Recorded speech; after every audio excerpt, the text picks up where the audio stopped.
A few observations here before we conclude. You heard in some of the previous reports that Salama was present at the wedding. She even had conversations with the Prophet ﷺ. But specifically also Asma bint Umays. Asma bint Umays was also there. And we heard a few reports about her role in the marriage of Lady Fatima alayhi salam. Now there are some historical observations here.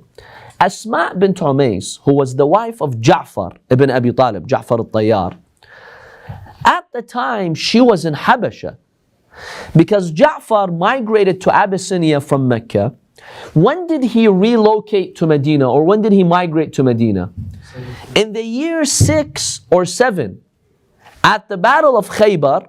That's when Ja'far al-Tayyar arrived. And the Prophet was so happy after the conquest of Khaybar. When the Prophet saw Ja'far, the Prophet says, I don't know for which am I happier, for the conquest of Khaybar or for the return of Ja'far. The Prophet was really happy to see him. And Asma, his wife, was supposedly with him. Now the marriage of Imam Ali and Lady Fatima took place in the 2nd year of the Hijrah. This is like 4 years or 5 years before Ja'far would migrate to Medina. So how are these sources indicating that Asma was there?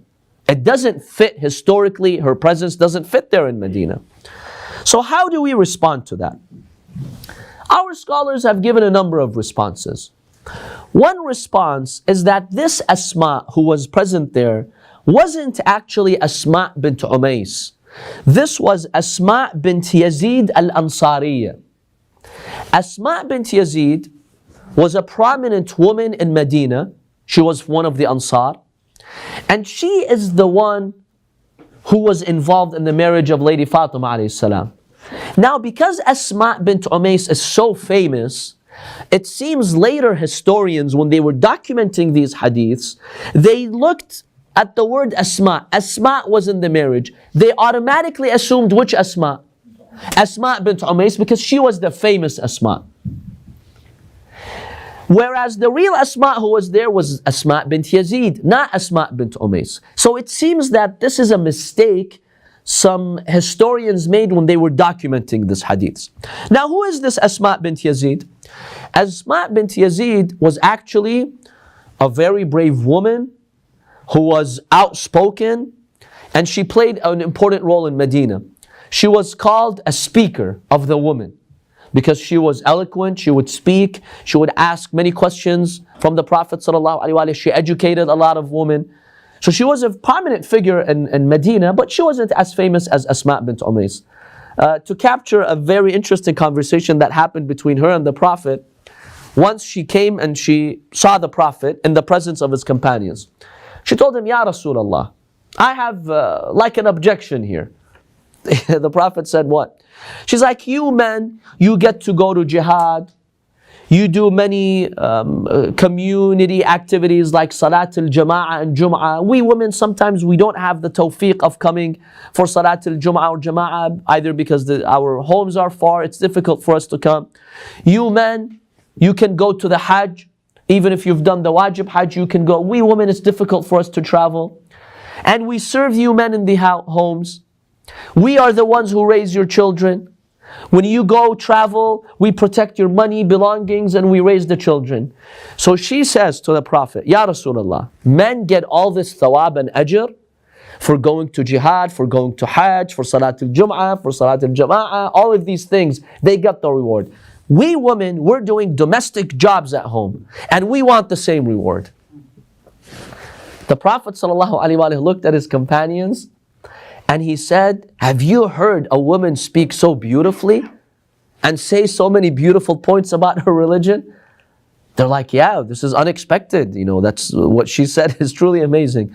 Then the Prophet says, O Asma, all the reward that men get, you women also get it when you do your house chores at home, when you take care of the children, you'll get the same reward.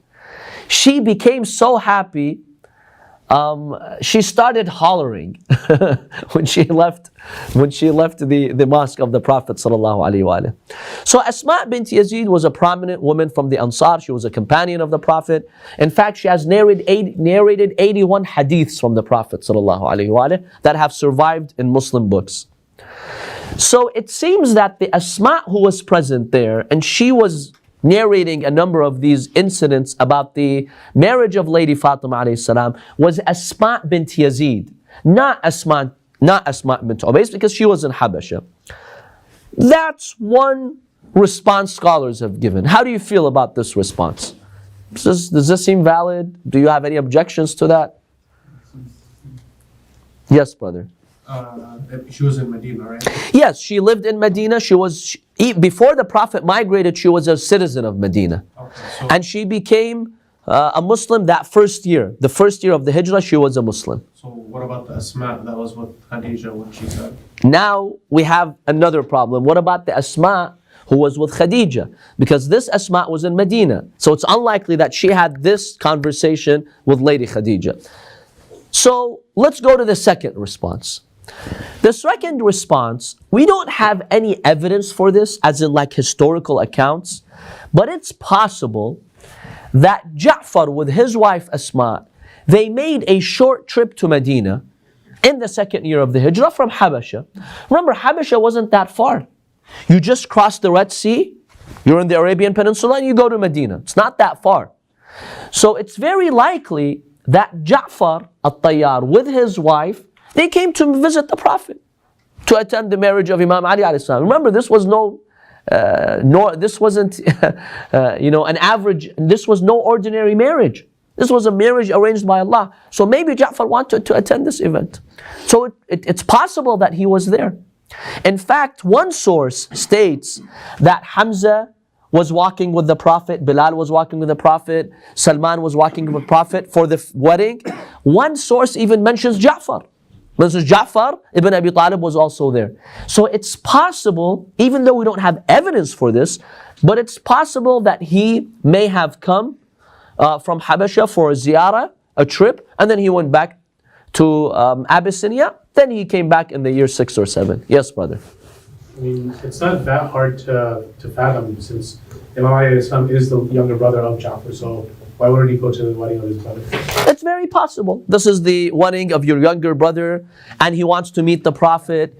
Because remember, the Prophet did ask him to stay in Habasha for a reason. So he may come to visit the Prophet, attend the wedding of his brother. It's very possible. There's nothing impossible about this. And Habasha wasn't that far. So yes, it's very likely that Asma herself was there, but she was just visiting. She wasn't there to live. That's very possible. Yes, brother. When Asma was with Sayyidah Khadija, was she also visiting, or was this before? No, Asma used to live in Mecca. At the time of Lady Khadija, she was living there. Now, they would visit back and forth. The migration to Habasha, it started in the year 5 or 6 after the Hijrah. That's when the Prophet told them to migrate. But Asma, she would visit back and forth. Sometimes people from Habasha would come to Mecca and then they would go back. So it's very likely that at the time of Lady Khadija's death, she was present in Mecca. Yes, she wasn't living in Mecca. She was living in Habasha, but it's possible that she would visit back and forth. So there's nothing that makes these accounts rejected 100%. Yes, we still have to find like an appropriate response, but this could be one response. So the first one, that this is another Asma. The second response is that this was Asma bint Umays, but she would visit. There's a third response. The third response is actually the one who was with Lady Khadija, the one who was present in Medina at the time of the wedding, was not Asma bint Umays. It was Salma bint Umays. Salma bint Umays is the sister of Asma bint Umays. And she was the wife of Hamza, the wife of the uncle of the Prophet. But because Asma was more well known, and she is the daughter of Umays, maybe later historians, when they were recording these hadiths, the original source indicated that this is the daughter of Umais and it was Salma, but they are the ones who got confused and they thought it was her sister Asma. So they made a mistake by switching her with her sister. So it's very likely that Salma bint Umais was the one who was with Khadija because she's the wife of Hamza. He was living in Mecca. At that time, Hamza was in Medina. So it could be likely that it's Salma bint Umais who was there, the wife of Hamza, not Asma bint Umais. Some scholars have mentioned this and they have said there is some evidence for that. So these are three responses. These historical confusions sometimes can happen. Let's say the narrator says the daughter of Umais was there, right? Let's say that's how initially it was worded. Now the narrator, when you hear the daughter of Umais, automatically you're going to assume who? Asma bint Umais, because she was well known and famous. But in reality, it could have been her sister Salma bint Umais. So there are some concerns about these reports, about Salma being in the wedding, about Asma being in the wedding of Lady Fatima alayhi salam. And that's how we can respond to them. And remember, Salma and Asma are also very similar in what? Even in how you pronounce them. Salma, Asma. So maybe there was confusion. Maybe it was originally Salma, somebody heard Asma, or in writing it, there was some confusion, especially when writing Arabic wasn't that standardized. It happens, right? It's easily to mix up Salma and Asma, right? Very easily you can mix up something like that.